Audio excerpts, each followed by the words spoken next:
آیت اللہ علی سستانی نے ایران اور لبنان کے خلاف امریکی اور اسرائیلی جارحیت کی شدید مذمت کی۔ آیت اللہ سستانی نے ایران اور لبنان کے خلاف جاری امریکی اور اسرائیلی جنگ کی سخت ترین الفاظ میں مذمت کرتے ہوئے اسے ایک ظالمانہ جنگ قرار دیا۔ آیت اللہ سستانی کا یہ بیان ہفتے کو کربلا اور کاظمیہ کے مقدس مقامات پر نماز عید الفطر کے اجتماعات کے دوران پڑھ کر سنایا گیا۔ بیان میں کہا گیا کہ ایران اور لبنان کے گھروں پر آگ کے شعلے برس رہے ہیں۔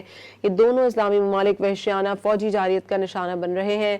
انہوں نے تمام مسلمانوں اور دنیا کے انصاف پسند لوگوں سے مطالبہ کیا کہ وہ اس ظلم کے خلاف آواز اٹھائیں۔ آیت اللہ سستانی نے اپنے دفتر اور نمائندوں کو موصول ہونے والے عطیات اور اوقاف کو ایران اور لبنان کے جنگ زدہ متاثرین کی امداد کے لیے استعمال کرنے کی اجازت دے دی ہے۔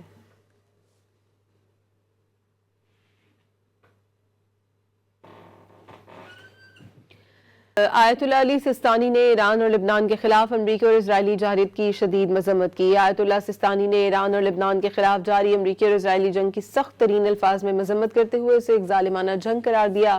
آیت اللہ سستانی کا یہ بیان ہفتے کو کربلا اور کاظمیہ کے مقدس مقامات پر نماز عید الفطر کے اجتماعات کے دوران پڑھ کر سنایا گیا۔ بیان میں کہا گیا کہ ایران اور لبنان کے گھروں پر آگ کے شعلے برس رہے ہیں۔ یہ دونوں اسلامی ممالک وحشیانہ فوجی جارحیت کا نشانہ بن رہے ہیں۔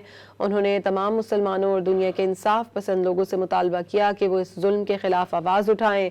آیت اللہ سستانی نے اپنے دفتر اور نمائندوں کو موصول ہونے والے عطیات اور اوقاف کو ایران اور لبنان کے جنگ زدہ متاثرین کی امداد کے لیے استعمال کرنے کی اجازت دے دی ہے۔